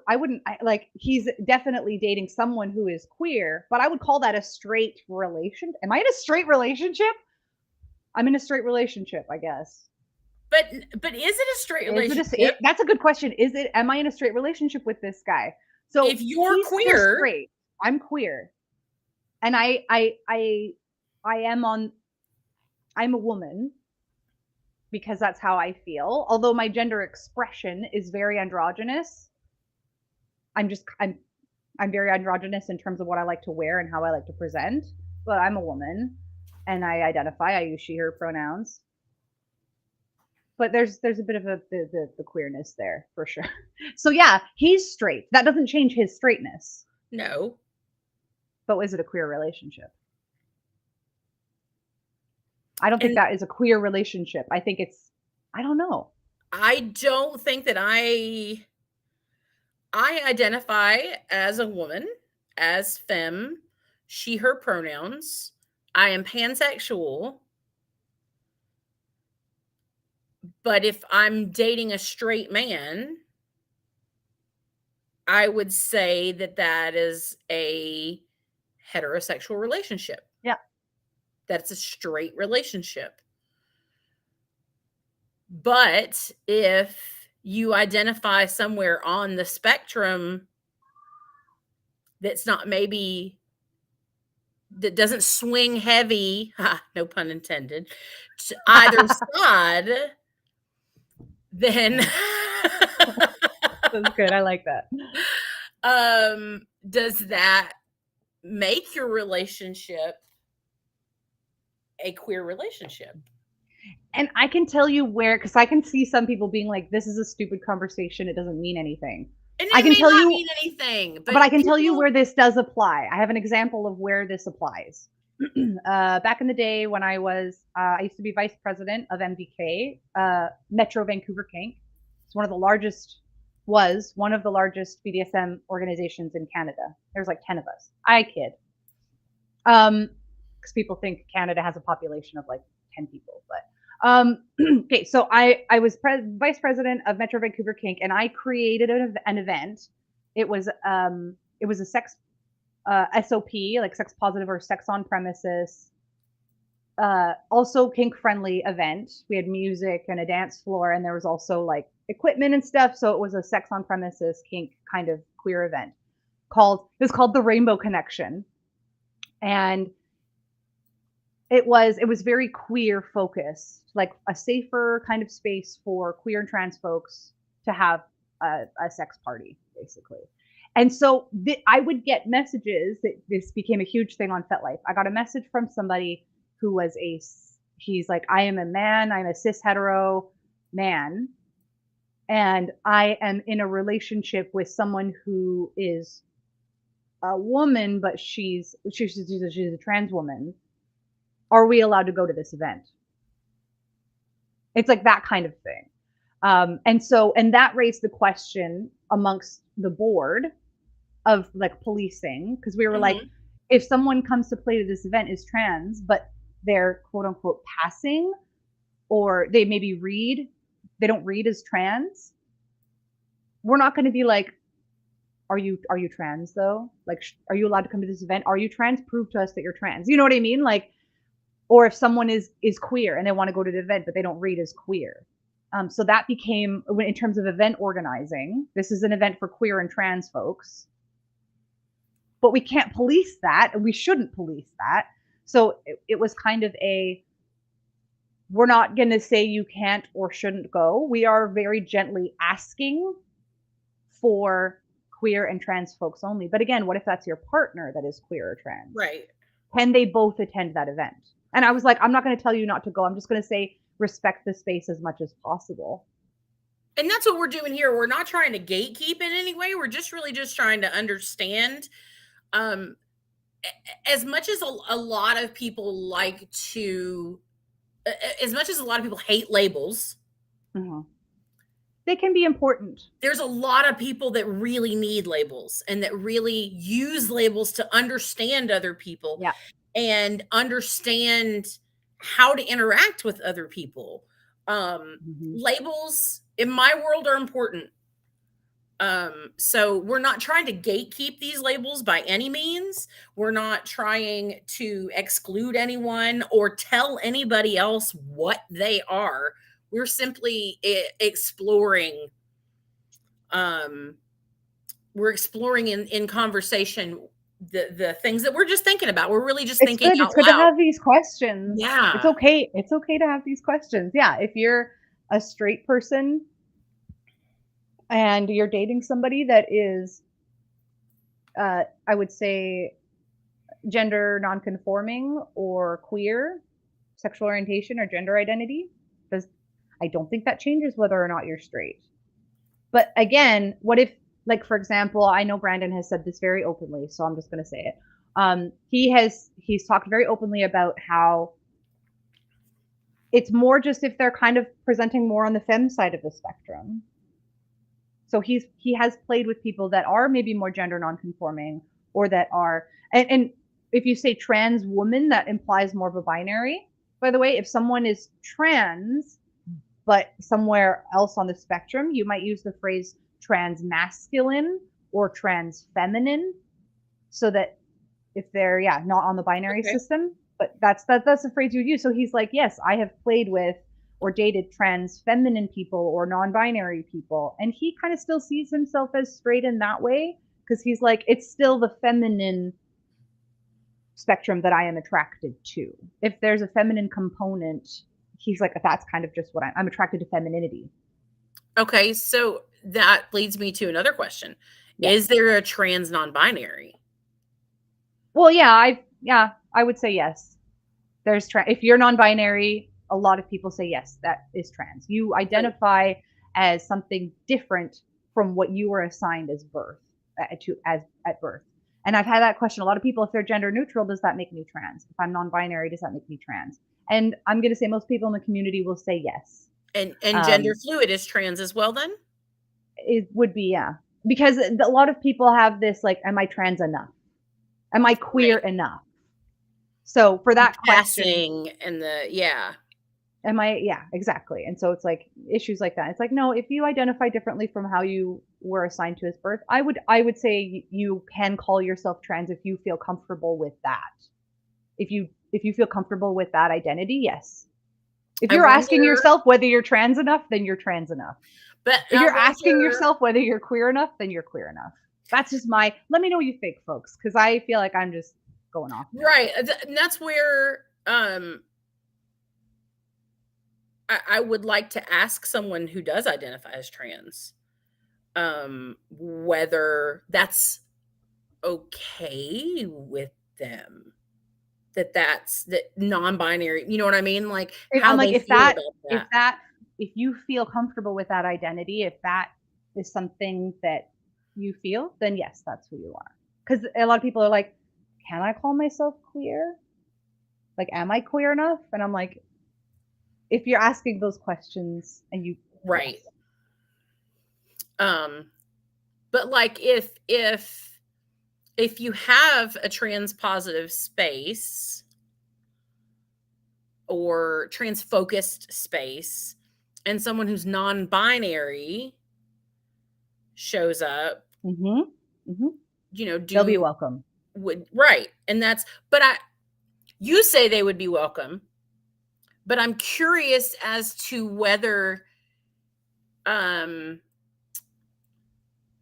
people who are trans, who identify as trans, that have, for lack of a better term, swung to the other side of the spectrum, and identify where they feel comfortable, which is further on the spectrum, whether they would be okay with someone who's non-binary calling themselves trans. That's my question, I guess. If they feel that they like that term, then yeah. But yeah, if you go, because I've been to a lot of like queer events, and a matter of fact, there was one con that I've been going to for like 7-8 years now. When it first started, it was a women's conference. It was a women's con, and then over time they've kind of just changed it to not cis men. Because there are people that were trans or non-binary that are like, I feel like or people that had attended previously as women, and then we're like, you know what, I'm non-binary or I'm trans, can I still go to this event? And so that's expanded over the years, and now the event is basically, because we don't know what to call it, we're like, it's not a women's event, it's a no cis everybody men. But cis men. Just to have that shared space. And so at that con that has grown quite a bit, people all over the spectrum of gender and sexuality, basically, except are there straight women there? There might be a couple straight women. Actually, there's a few straight women that go to that event. So it's not a queer event, but it's pretty queer. It's mostly quite queer. But anyways, and it's kind of like the tagline is kind of like, if you feel like you belong here, you belong here. And it's a total spectrum of pronouns and identities there. And so ideally, if you're in that space, if you're non-binary at a trans event, I would like to say most people should, and at least here likely do, accept non-binary folks in the trans world, because for a lot of reasons. Because first of all, they're still struggling with being misgendered. They're still struggling with sometimes gender dysphoria. They still identify as something that wasn't how they were assigned at birth or necessarily raised as. And then there's a lot of people in the trans community that move around that spectrum. Somebody that, see, this is what drives me nuts, when like straight and cis folks are like, but what if they change their mind? And I'm like, that's okay. That's just part of exploring yourself. Yeah. So there are people that, and it's actually not uncommon for somebody who identifies more as non-binary and maybe decides to take hormone therapy and then go, you know what, this feels really good. I think I am more masculine than I had originally thought. And then they end up going further down the spectrum. And then maybe they come back. I know some people that thought they were binary trans and went all the way from one side of the spectrum to the other and said, I still don't feel right, and pulled it back a bit. And then they're like, oh, okay, this feels better. It's just, so yeah, people are going to change their minds as they explore themselves. I think that's ideal, is to be changing and figuring yourself out and always working on self-exploration. But that's my huge rant, is that within the gender non-conforming community, generally people are quite open to be like, yes, it's okay, you are trans enough, or something like that. So I feel like we do need somebody trans on here, because I feel like I then feel like I wonder if it's the same as having identified as bisexual for decades. I've experienced bi erasure, and I'm not gay enough. I'm not queer enough. That's a whole episode right there. Right. But so I have to wonder if it's comparable to, that's where I was getting at, was that people who are trans who have gone to the other side of that spectrum, yep. They started off Sith, now are completely Jedi. You know what I mean? Like, no, I do. And yes, there is. Whereas you hear people that are like maybe bragging that they pass. Right. And so then or assuming that you should pass. Yes. Gender non-conforming in the middle that are, gender fluid or non-binary, identify as just non-binary. And I don't want to say just non-binary, but they identify as somewhere there in the middle. Yeah. Whether there's a type of erasure by trans folk. Yes, there is. You know what I mean? So there's always discrimination within communities, and that's like the whole gold star gay thing, and bi erasure, I would say, is definitely comparable. There are people in the trans community that are like, no, you should be passing. Or all I have to say is Caitlyn Jenner. Right. She's definitely a major example of one of those people that is like, no, this is, it's all. I don't even get me started on her, but it's all or nothing, or like, yeah, something like that, or that might judge or discriminate based on somebody who isn't passing, or some people like, just make a decision already, or something stupid. So you're always going to find discrimination, even, which blows my mind, even within these smaller marginalized communities. Because it's like, are you fucking kidding me? We're getting shat on by everyone else around us. Can we fucking get along? But in my experience in spaces that I prefer, because this is why I don't typically go to like lesbian events or something like that, because I want to go to more queer events, because it is a space that is going to be more accepting, right, and understanding of people regardless of where they are on any spectrum. So that seems to be a lot where like the queer communities are going. So that's why I don't typically hang out in like gay male situations all the time, or specifically lesbian situations. I'm kind of just like, I want to go to a queer event where no one gives a fuck. And so there's that. I have never thought of non-binary or gender fluid people as trans. Oh, is this because but I think comparing it though to sexuality and that bi erasure, they're basically the bi folks of gender. It's the same problems, different spectrum. Right. So it's interesting. It's interesting. So that's why I wondered if, because I have experienced bi erasure, and I guess now there's pan erasure. Are you attracted to kitchenware? Right. Don't judge. I'm potsexual, thank you. But that, that there would be that erasure in that community as well. Yep. That you're not enough. So yeah, I'm like, if someone is telling you you're not queer enough or gay enough or trans enough, you are. Right. If you want to be. If you want to be queer enough, you're queer enough. If you're scared you're not queer enough, you're queer enough. Just throwing that out there. Sean says sexuality is very fluid in that way. Yes, it is. People are so fluid. Yeah. And that's what I'm talking about. Like, yes, do that self-discovery. Do some experimenting. I say I'll try anything twice at least. I'll try anything twice. Once to try it and the second to know that I didn't like it. Yep. I'll keep trying it like once every year or so. Wait, still not into that. No. Because you never know. I still don't like Brussels sprouts.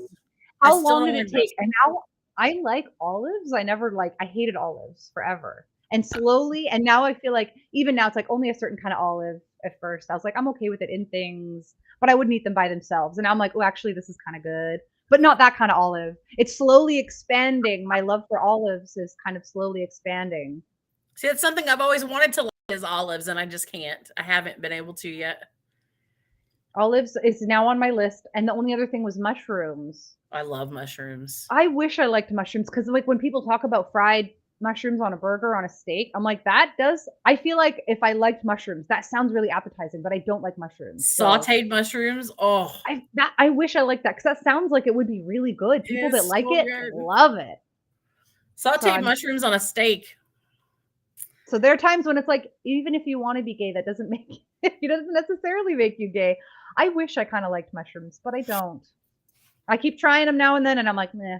I could do portobello in something, but that's it. What about stuffed portobello? I tried it. I've had like pasta, like ravioli stuffed with portobello mushrooms, and I'm sorry. What? I'm sorry. Wait. What is ravioli? It was ravioli, or it was some kind of pasta. Pasta. Do you say pasta? Pasta. No, it's pasta. It's pasta. Pasta stuffed with like portobello mushrooms. It was really good. So sometimes every now and then you can sneak it in there. Yeah, stuffed portobello mushrooms. I've heard it. They're amazing. I've tried them. I didn't like them. I was kind of disappointed. I didn't like them. Sorry. So good. More for you. I'll eat them. You order them, I'll eat them. That goes. Back to there. You want to order some, I'll eat them. Okay, now I want to know who says pasta and who says pasta. Nobody says pasta but you. Pasta is how you say it. Am I the only one that says pasta? I think it's a Canadian thing. Maybe it's a Canadian thing. I don't know. Yeah. I have family that live in Washington, like an hour away from you, and they say pasta. So maybe it's just me. It might be the redneck Canadian in me. It's the just so as you know. So as you know. Just so as you know. So as you know. I can't believe I got Canadian earlier. That was funny. That was awesome. You know what? And I got called out on dropping the Y in really. Be like, I'm real excited. I'm real excited. And they're like, what? I've been starting to say real instead of really, like just, and not even noticing it. And people are like, are you doing like what are you doing? Is this a bit? What are you doing? Pasta. Is it an A? I do say pasta. A.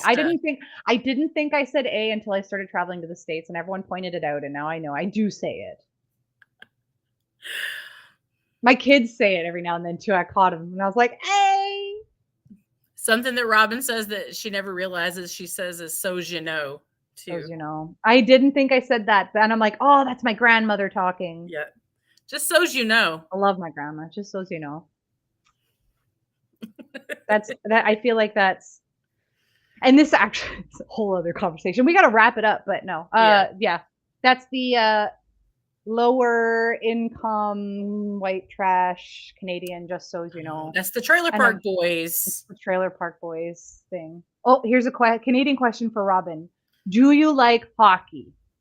We can end with this one because I'll tell you, You don't. You want to, but you don't. It's like portobello mushrooms. No.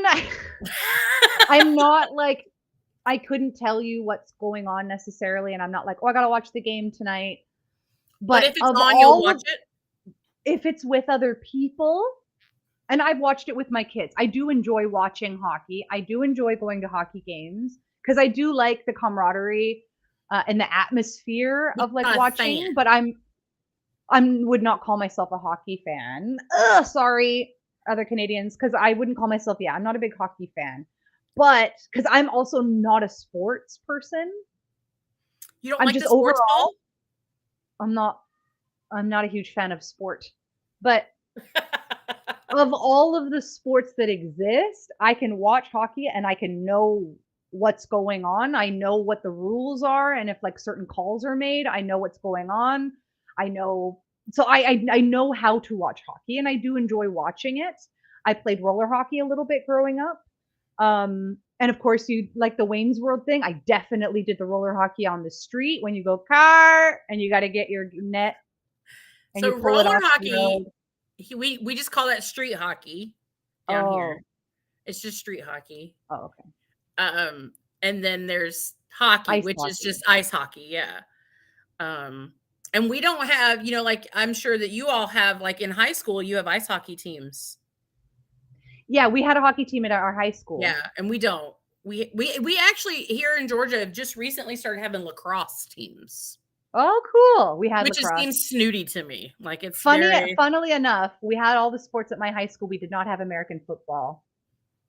That's so funny. We had rugby and we have basketball, hockey. What's the one with the frisbees? Sorry. What's it called? Frisbee?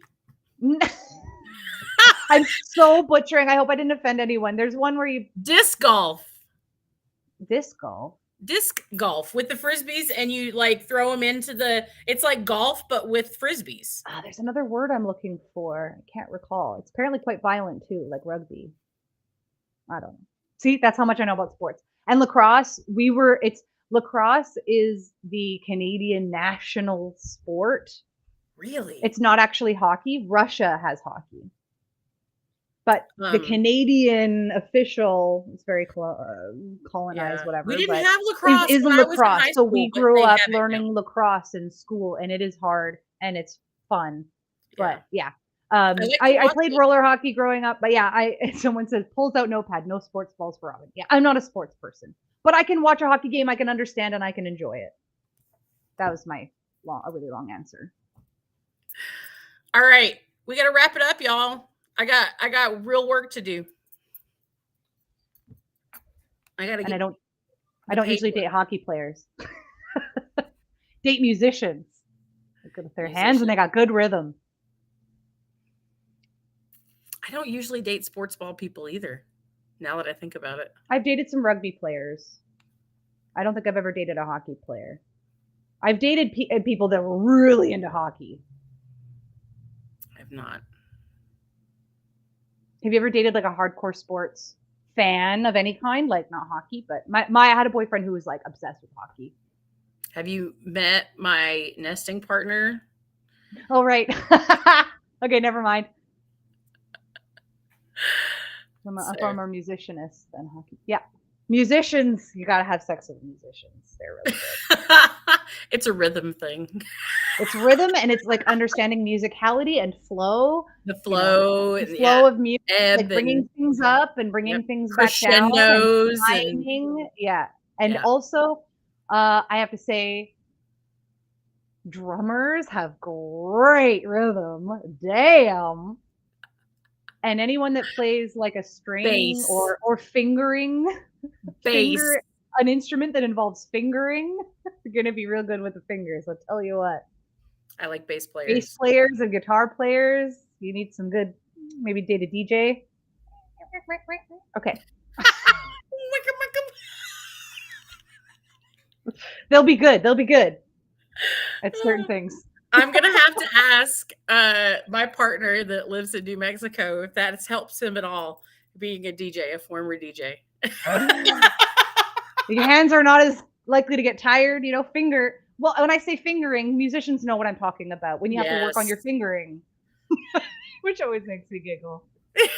Any musician that has a lot of fingering they have to work on is going to be good at fingering. Yes. And if you need practice, call me.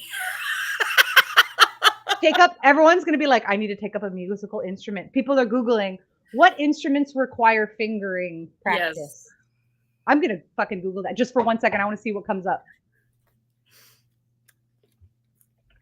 Okay. I'm going to let you close it out then, Robin. I got a meeting. Okay. No, yeah, I'm going to go. I'm going to go. 2:10. Let me know what instrument do you think makes you extra good at sex? I'm going to leave it after that. Piano, too. Someone dusts off guitar. Yes, go practice your fingering. That's my question. Leave it in the comments and I'm going to come back to it. I'm going to do research. I want to see what musical instrument do you think makes you good at sex? All right. Or if there's another skill, let me know. Till next week, folks. I love you, my many loves. Love you. See you next week. For hanging out with me and Robin from Sex with Robin. And go check out One Condoms and Adam and Eve. And we love you. And what about your rose? We'll see you next week. Bye.